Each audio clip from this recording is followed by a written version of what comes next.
Now, completely for transparency reasons, I am working with a number of different parties which align with us, not on everything here, but there are a lot of things, anti-lockdown, freedom policies, which I'm also working with them on, just for transparency reasons. And this election, these 9 parties that we're looking at are the ones which are really going hard against Daniel Andrews. Now, I've gotten a lot of thank you while I've been here, and before I go into my presentation, I just want to say this is being live streamed on Turning Point's platforms. I'm the face of the event as the MC, but I did not put this together. I want to thank Ed Sparius for doing all the behind-the-scenes work. Thank you so much. I want to thank you to the host of this event today at their private residence. Thank you, Geraldine, and thank you, Jeff. Thank you so much for doing this and opening up your home to us.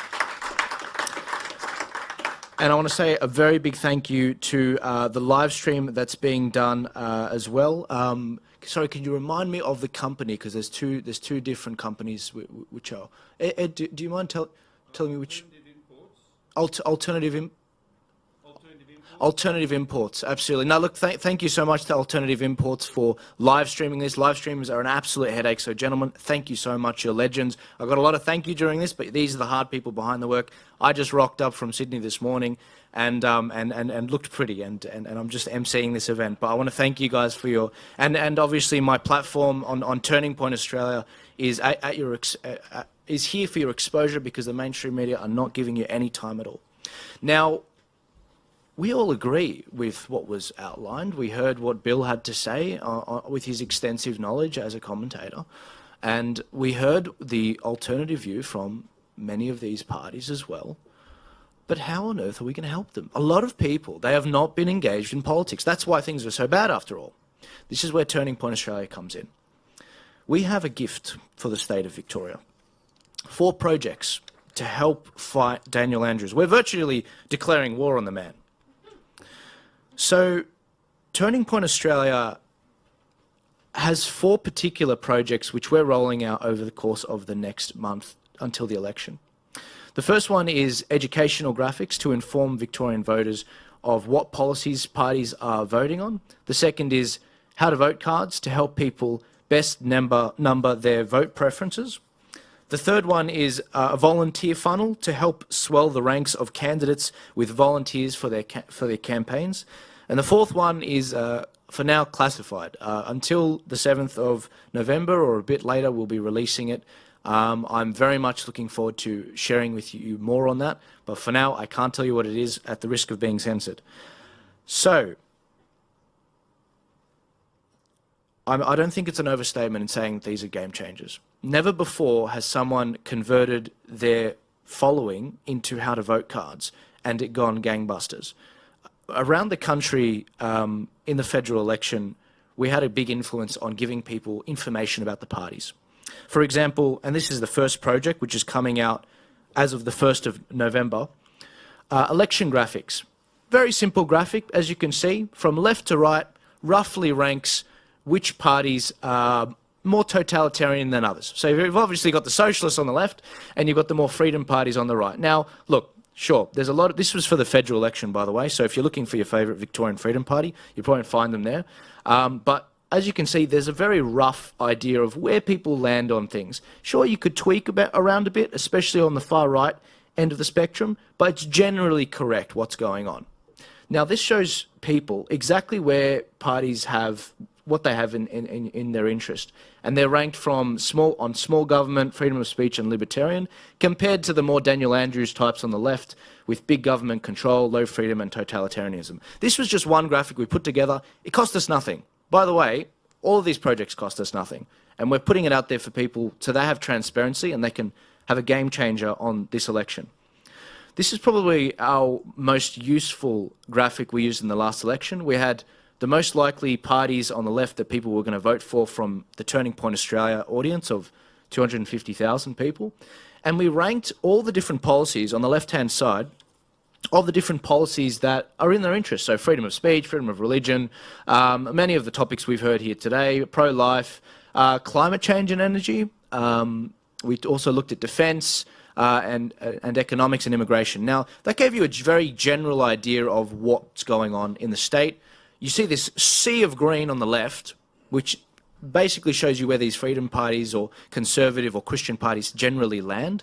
And on the right, you see the major parties, and you see where they land. And it really highlights to people what the big stark difference is. Now, in Victoria, we will be updating this with new parties, with different policies, because obviously you guys don't have control over defence, for example. But that'll probably be one of the most favourite cards as well. By the way, you might also notice at the top there's a QR code which sends you to the how to vote cards, which I'll talk about in a second. For Victoria, you guys have a very unique voting system, and we are rolling out a very special graphic for your election. So Aidan McClendon spoke before me about the group voting tickets. So he didn't have the maps up, but the way this works is there have been some individuals running around, making deals, and essentially selling your votes above the line. Now, how does this work? You've got the lower house and you've got the upper house. Forget the lower house. This doesn't concern them. In the upper house, you can vote above the line or below the line. If you vote above the line, you can only put a 1. If you vote below the line, you have to put at least 5. Now, most people are lazy like me, and we vote above the line. Federally, you can pick 1 to 6. But on a state level, you can't pick 1 to 6. You only can pick 1. Otherwise, your vote's invalid. So what ends up happening in Victoria is if you vote 1 above the line, if that person doesn't get up, you don't control where that preference goes. And I think that's outrageous. I'm sure you'd agree with me. Now, what people have been doing, as you can see the regions, there's 8 regions in Victoria. There's 5 on that image on the right, 3 on the left. What some people have been doing is they've been going around to the different regions and to some of the different minor parties, and they've essentially been saying, all right, what have we got? Let's say we've got 5 parties. All right, in this region, we're all going to put him as our number 2. In this region, we're all going to put her as our number 2. And then eventually, everyone gets a turn at getting all the preferences from that little conglomeration of five parties. So what could easily happen is a party could get up on, point something of a vote, very minuscule amount of votes. And some parties have gotten up in the past. This is an absolute design flaw. It's not illegal, but it's highly immoral. I don't agree with it. I think that voters deserve to know about this. And this leads me to the third graphic, which we're doing only for Victoria, because you guys are the only ones that have this problem. On the 14th of November, that is the date that these group voting tickets will come out, which tells you where your vote flows. So if you vote for a particular party, it'll tell you where it flows to. Now, most people in the past, they haven't looked this up. We're taking the hard work out of this. What we're going to do is on the 15th, so the day after, early voting starts on the 14th, the group voting tickets come out, which tell us how these flows happen. On the 15th, my team has 24 hours to release in each region, in each of the 8 regions, we're going to be coming out with a card which looks similar to the policy matrix, except instead of having policies on the left side, you will have the preference number, 1, 2, 3, 4, 5, 6, 7, 8, all the way to the bottom. And what you're going to very quickly discover with the parties along the top, you're going to discover which parties end up preferencing which other parties. So in a specific region, let's say it's the West region, because Bernie happens to be here and I want to, I don't know, embarrass him. I love you, Bernie. In the West region, for example, the West Metro, which you saw in this particular map, the light blue one on the right image, you'll have all the different parties along the top, and underneath you'll have all of the different candidate names, and we will be colour-coding the candidate names with the respective parties. So freedom parties, they'll probably have the green sort of colouring, and the major parties that are anti-you on a lot of these policies, they'll be in red. So if you see the red colours above, you can see that the freedom parties have been shafted, and you can see that your votes are going to major parties like the Labor Party. Now, this is just the facts. This is just transparency. So I was thinking about springing this on people when the 15th comes around, but I thought, you know what? I reckon this might, for those people listening online, I think that this might deter some parties. There's still time. They don't have to submit this till, I think, the 11th of November. You still have time to understand that if you go the course of trading preferences in a way which leads people to vote for interests and policies that are against their interests, as seen on this policy, you will be exposed with these very simple graphics, and these graphics will have how to vote card QR codes at the top, and we will be showing people who to vote for that are in their interests, and this is all free. I'm not making a dime off it. Now, this leads me to the second part of our second project. How to vote cards. Brilliant. If I may say so myself, absolutely brilliant. Why? Turning Point, I had a bit of a dilemma. Turning Point has an audience of 250,000. How can I weaponize that for an election? Well, people, when the elections came around in New South Wales, local elections in December last year, people were not sure how to preference their card. And so I said, okay, well, let's solve 10 problems with this. Put in your address. So this is on the Turning Point Australia website. It's down now, but it'll be up on the 14th of November, so you can do this. You put in your address. We don't keep your address. Don't worry, it's private. We're not, we're not trying to do that. We're trying to help you. This is all free. You put in your address, and it spits out a how to vote card on the right side, which you can see. And the how to vote card has the lower house and the upper house on the right. Now, this particular project is something which popped off a lot in the federal election. So federally, we had over 250,000 downloads that we could see, but we have no idea what the upward limit of that is. The amount of screenshots where it'd appear as one download, someone would screenshot it and share it to a group chat of 44 people or to their family. We can't track that. So 250,000 is the rock bottom minimum. That 250,000 figure, that ended up defunding the major parties $1.4 million. That's because your vote's worth $2.90 in the federal election. And on a state level, it's worth even more. On a state level, I think your vote in the upper house is worth around about $6 if you get above 4%. And in the lower house, and in the upper house, it's worth, I think, around about $3. Watch me get fact-checked about that. They've done it before. They don't like me, the fact-checkers on Facebook. So what does it do? It defunds the major parties. That's great.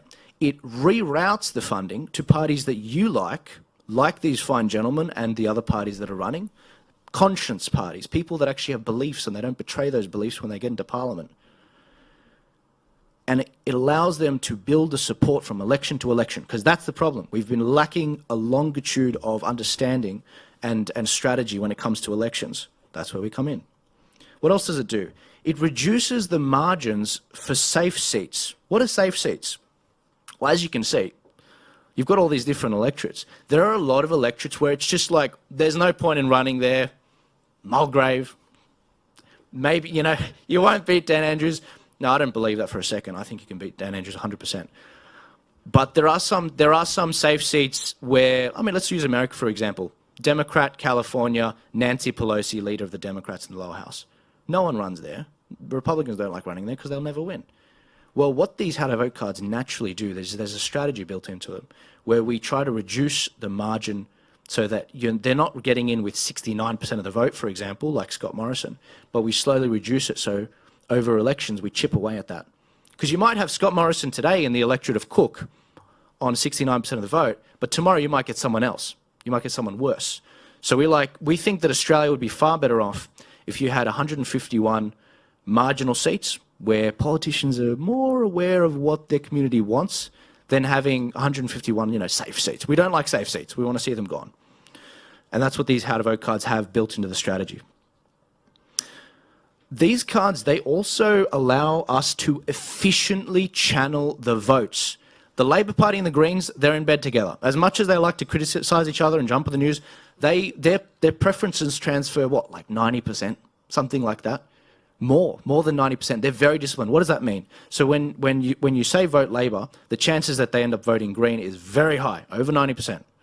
And with the freedom parties, with conservative parties, historically, we're all over the place. We're all over the place. What these how to vote cards do is we guarantee you that at the top of the ticket, as you can see on the grid card, this is what we did for the federal election, we guarantee that the top people, before you get to the Labor, the Liberals, the Greens, the far left socialist parties that you see on this particular graphic, before you get to any of those left ones, we go through the conscience parties. So they all have a chance and we efficiently channel the vote. Absolute gold. This also allows us, our guys, they're struggling over here. They're struggling to get volunteers. Meanwhile, you've got the major parties rigging the system, blocking out all the minor parties. They create legislation to get rid of parties federally like the Liberal Democrats, just for example. And what ends up happening is the major parties have all this money to pay volunteers, $200 a day for, 6, 7 hours. We don't have that kind of money. All our volunteers are there not because they're paid, because they genuinely believe what they believe in.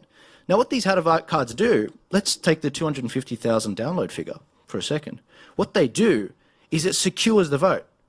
It's in the bank. It's like beautiful. You didn't need to hand out 1 million how to vote cards at a ballot box to get it. No, these are in the bank. People, this is what people were doing. They were rocking up to the voting centre at their polling booth. They were holding it up like, to just sort of ward these people off, these seagulls off. I don't need your vote card. I'm fine. I'm set. I know what I want. I know who I'm voting for. And this is just a resource. You might not agree with it. Maybe you think, oh, you know what? Maybe I don't want this Freedom Party. Maybe I want this other Conservative Party on top. You can twinkle around with it. But it's a starting place. It's a template. It's a suggestion, a recommendation. You can change it if you want. This educates people. It tells them who's running. It's nice and easy. It's, no matter what language, you could just follow the logos. If you didn't speak English, it's fine. This particular card as well, and this is for the Victorian election, normally, so for the white ballot at the bottom, normally we do above the line voting federally because you have less people stuffing the ballot up. For Victoria, we will not be doing that. For Victoria, we'll be giving the power back to you people. We'll be giving you the power below the line. We have found a way to make the design work so that we have below the line voting, and we'll be doing it in a way that allows you to efficiently channel your vote to parties that you like. Because when you vote below the line, the parties don't control the preference, you do. And that's what we're all about. We're about transparency, helping you understand the rules of the game and getting you back in the game, because that's what hasn't been happening. The next project, which is a new one for this election, is we're doing volunteer channeling. Now, I haven't updated this graphic, but one of the things we're doing with the massive audience of Turning Point is we're turning it into volunteers by having a very simple online form. As I said before, the major parties are paying their volunteers. With our conviction parties, they don't have the reach. So we essentially have a form online. You put your name, your number, your email, your electorate, and it'll only be shared with the parties that you click. So there's 9 parties we're partnering with in this particular election. We're not partnering with the Nationals or the Liberal Party, even though there's some good members there. We can't do it without going through HQ, unfortunately, and I'm sorry we can't help you guys because there are some good politicians still there. But we are partnering with these 9 other minor parties. You can pick multiple parties on this particular form. So if you start getting these emails, guys, get onto it, because if you don't, they might have selected a number of parties, and they might get onto this before you. And so this cohesion, which is going to happen, is going to really help tell these. You're going to imagine this: you're running in an area, you have no idea how to get these volunteers, and then these Turning Point emails come through saying, "Oh, here's a person, here's their name, number, email, and their electorate," so you know that they're in your area. And you just flick that through to your little candidates, and you're like, boom, boom, boom, boom, boom. Wow, that's awesome. Absolutely awesome. Again, totally free. We are not charging anything for this. We are a not-for-profit charity. We want to get our country back. We're sick of what's been... I'm 25 and I'm sick of what's been going on. Like, it's really saying something. The final project, which I really wish I could talk about, is a mystery project.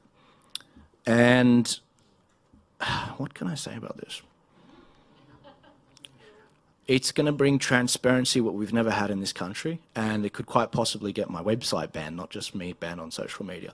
But I'm doing it because I think that we need to know what our politicians are up to, and I think that they need to be exposed. And this isn't like, this is, what I'm doing is I'm taking public information and I'm giving it to you as is. This isn't rabbit hole stuff. This isn't like, QAnon crap. This is legitimate information, which is just, they obscure it in the government websites that no one wants to look up. We're doing the hard work. We're bringing it up for you so that you can understand exactly what's going on. We want you to have all the information, and I'll have more info on that closer to the time. So the dates for these particular projects, if I may go back, the poor tech guys, they're like, Joel's flicking around everywhere. So the dates for these releases, the election graphics, they'll be coming around roughly on the 1st of November, except for the preference flow diagram, which will expose how parties are preferencing above the line. That'll come out on the 15th of November. The how to vote card release, we're doing it as soon as pre-poll's done, so we literally are working non-stop throughout the weekend. We get the names of the people running on the 11th of November. We will have the how to vote cards ready to go on the 14th. We're not sleeping. And we will make sure that we have that for day one of pre-poll. And then we have a volunteer funnel, which is coming out on the 27th of October, the end of next week, to start giving you guys time to get in contact with these volunteers. And the classified project's coming out on the 7th of November. So I'm looking forward to telling you more about that closer to the time. But thank you guys so much. Thank you so much for providing this platform. And I don't see why we can't make a difference this election. And hey, if it all goes to crap, we would love to have you in New South Wales, because we already have a form of the balance of power in New South Wales under One Nation and the Shooters, Farmers, Fishers and other parties.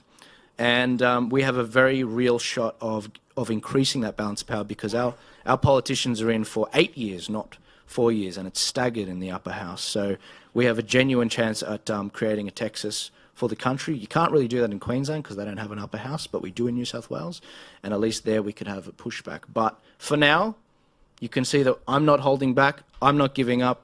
Turning Point Australia is standing, and we are declaring war on Daniel Andrews, and I'm looking forward to sharing these projects with you guys. Thank you guys so much.